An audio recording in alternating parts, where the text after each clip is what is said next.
Good morning, everyone. Today I will be presenting my trend analysis for a disease type that will be presented in the solid tumor map, as well as sharing my reflections as a co-op student and also sharing the manual that I have created. My continued role as a co-op student is to support one of the network's objectives, which is to support the analysis of DCTN's impact on the Canadian cancer clinical trials landscape. I was able to support this objective by capturing both the academic and industry non-portfolio trials into EDGE, which is reflected in the existing portfolio maps as well as the upcoming solid tumor map. As I wrap up my second co-op term with DCTN, I had the opportunity to update more solid tumor or more trials for the solid tumor maps and relating to the disease types melanoma, head and neck, bladder, kidney, cervical, brain, sarcoma, and more. And my contribution will help diversify and update more listings for the solid tumor map so that researchers can identify more funding opportunities and for patients to find recruiting clinical trials. I have chosen to focus on melanoma as for the trend analysis, as I'm interested to see the current clinical trials landscape for this disease type, as well as the current treatment innovations. And I will also be sharing my reflections as a co-op student with two terms with the CTN and also the manual that I have developed.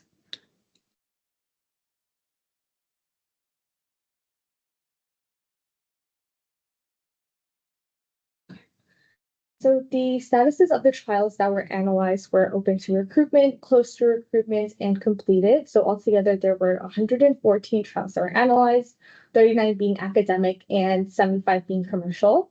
I've first observed that the top two subtype treatment disciplines for commercial trials are targeted therapy and immunotherapy, making up 75% and 65% respectively of these subtype treatment disciplines for the industry trials. And this can be explained as melanoma is a highly mutated cancer, meaning that targeted therapy can serve as an effective treatment when as they're able to target molecules that support the proliferation of melanoma cells. And immunotherapy as well can also serve as an effective treatment option, given that the immune system can recognize these mutations for targeting.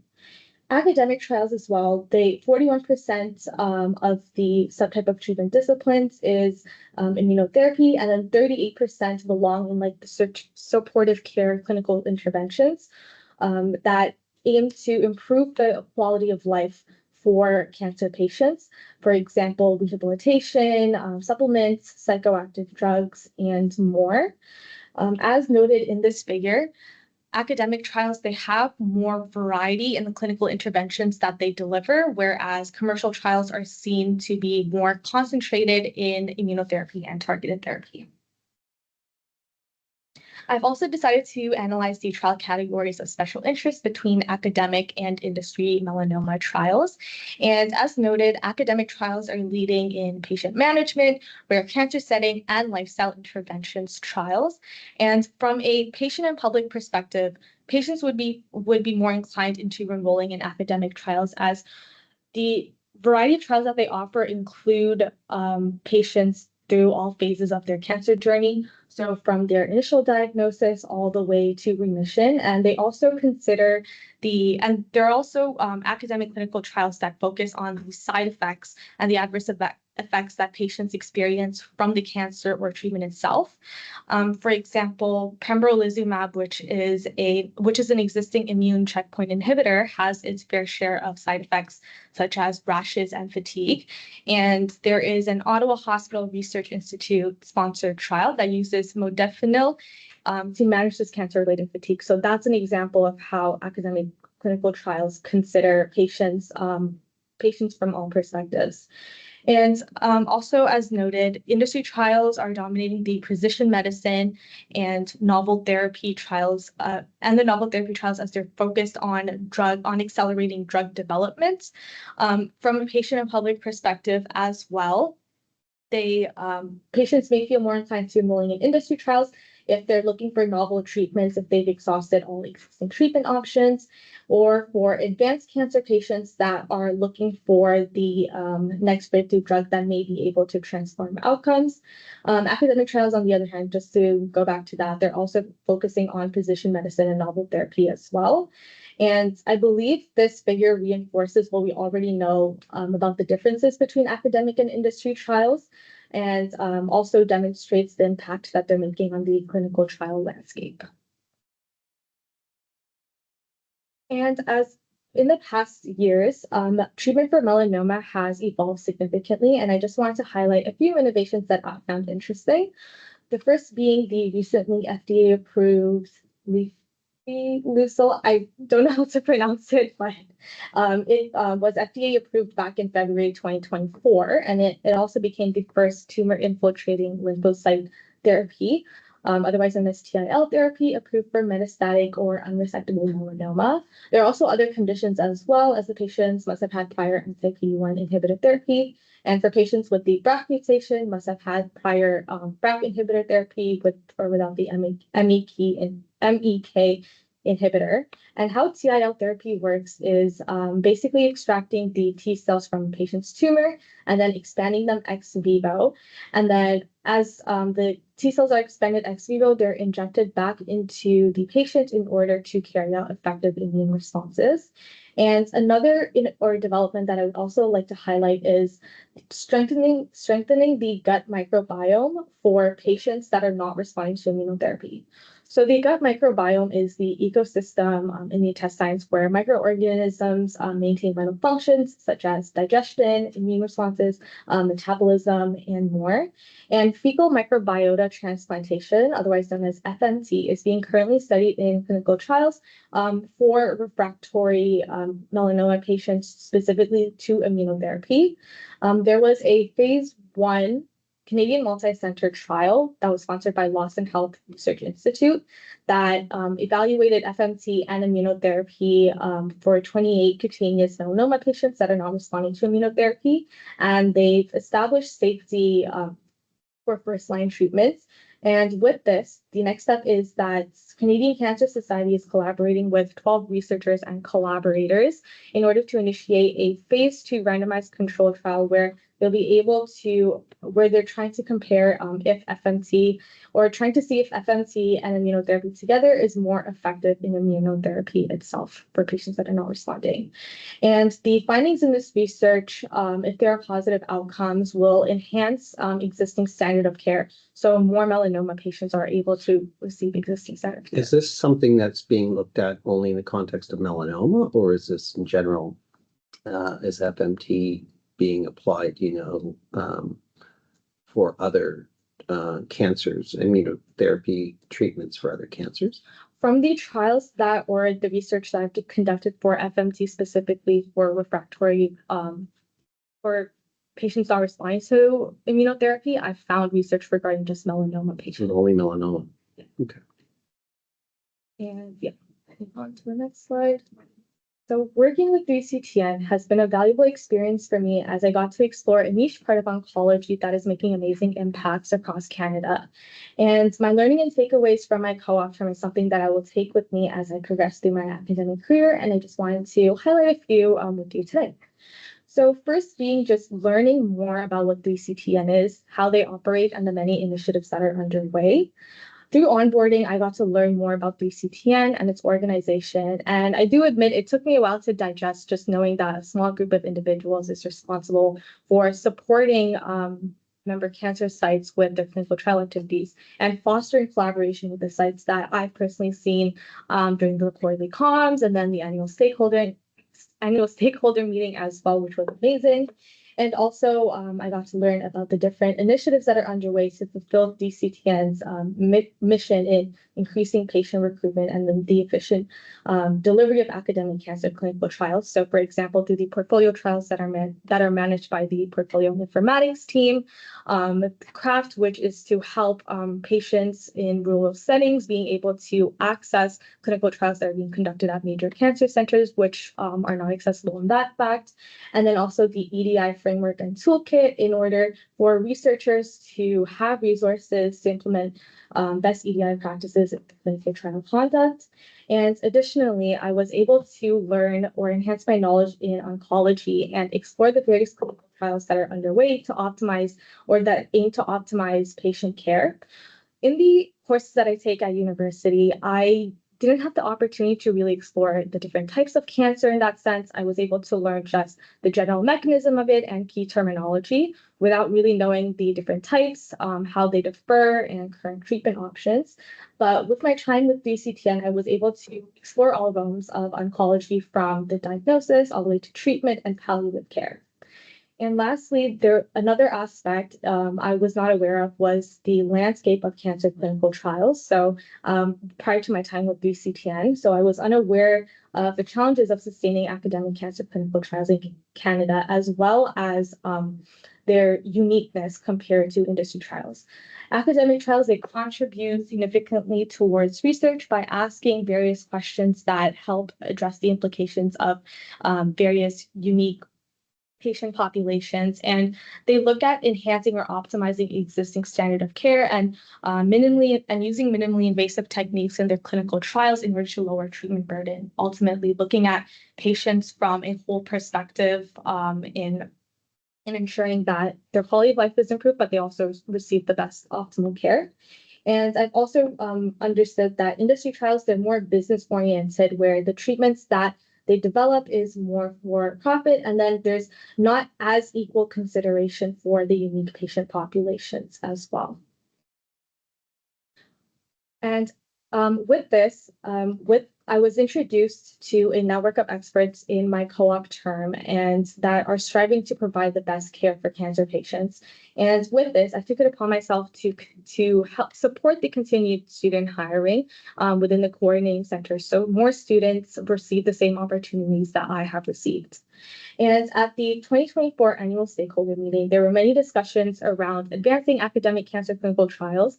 And one of these discussions involved exposing students to this field and through hiring and engagement opportunities. VCTN has been playing a very important role in involving students in their line of work, as they've been hiring students since 2015. And after almost a decade, I think it's time to reflect on current hiring processes and to see how we can improve them. So with this, I have developed a manual that outlines key resources and processes in order to conduct optimal hiring for the coordinating center, which can then hopefully be brought in towards the network. So this is a table of contents for the manual. I won't be diving into every section just for the sake of time, but then I'll just be highlighting 3 key sections that I find most relevant. So including students in the workplace is very key. It's very beneficial for both employers and students themselves. The first being is alleviating the workload among existing staff members, so these staff members can work on more high-level and pressing tasks while also sharing the workload as well. And also hiring students can increase VCTN's profile and the students' general awareness of cancer clinical trials. Academic institutions that host these co-op programs or internship programs, they're very interested into knowing what their students are doing in their workplace. So it's a great way for students to share what they're doing within their role at VCTN, as well as gauging the interests of their peers. And exploring cancer clinical trials can also lead to exploring different career pathways. So for students who may be indecisive about their future career path, it's a great opportunity for them to explore what they can potentially get into and different trainings as well to get to the career that they want to be in. And lastly, hiring students is a very valuable educational opportunity for them to learn about the relevant technologies and skills that are used in the workplace. So in the work placement, they would be able to practice and hone these skills when they enter the workforce full time. One other skill set, you did a good job of listing those, would be research methodology, right? So just the approach that we take to publications or deriving a data analysis plan for projects that we're doing. We've had some discussion, been involved in some discussion around that as well. So good.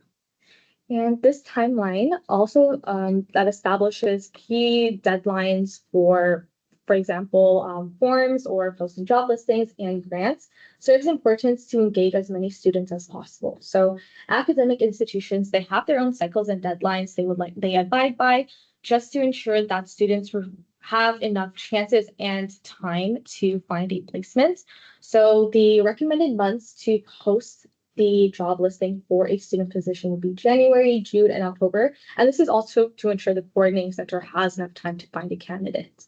And as noted in the figure as well, there is certain deadlines for grant applications, specifically the BioTalent and the Canada Summer Jobs Grant, the CSJ grants, just because the BioTalent grant works on a first come, first served basis. So it is recommended to complete the application within the indicated month just to increase the chances of securing funding. And the Canada Summer Job Grants, on the other hand, it does not work on a first come, first served basis, but the deadline is pretty early on in mid to late December. So it would be also key to stay on top of that deadline. And as DCTN has been hiring students for the past decade, I think it's really important to highlight some of the accomplishments that students have achieved within their role to remind ourselves what they're capable of, and also for future students to have a clear sense of what they can achieve within the role. So my personal project, or what I've been working on with DCTN, is updating EDGE mainly with non-portfolio trials in order to establish a comprehensive database and use those trials for analyses and update the existing maps and future maps as well. What I personally find most fulfilling about my work is that I think about indirectly helping patients in a way who use the DCTN maps as a tool, because when I update more recruiting trials into EDGE, I just think about how if they use it as a tool, they'll be able to find more recruiting trials of their interest that's more catered towards them. And past projects that previous DCTN students got to work on was reviewing the portfolio eligibility pathway, developing portfolio maps, supporting the EDGE training sessions, facilitating the impact virtual round sessions, which I was also able to do as well. And more importantly, students have been making an impact within their own career development pathway by pursuing professional or graduate school relating to oncology, for example, medical school, or pursuing a master's or PhD.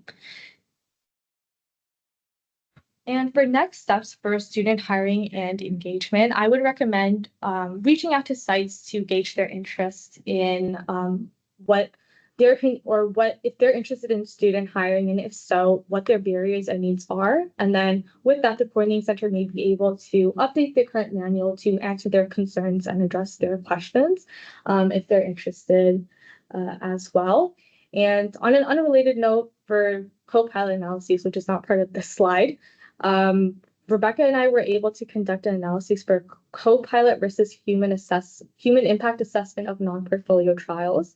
And it was found that for co-pilot assessment of the trials, it took 45 minutes to complete the entry of a trial, while for using a human assessment for that part, it takes 15 minutes. So it takes 3 times as longer using Copilot, just because sometimes they would pull information from the wrong trials, so addressing those mistakes.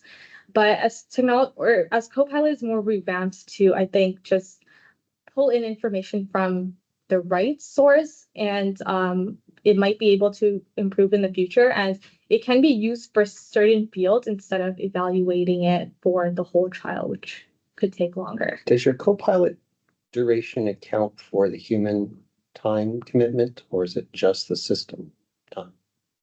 Like, you're talking about the whole process for entering the information using Copilot and the amount of time it takes for Like the editing. the editing. Yeah.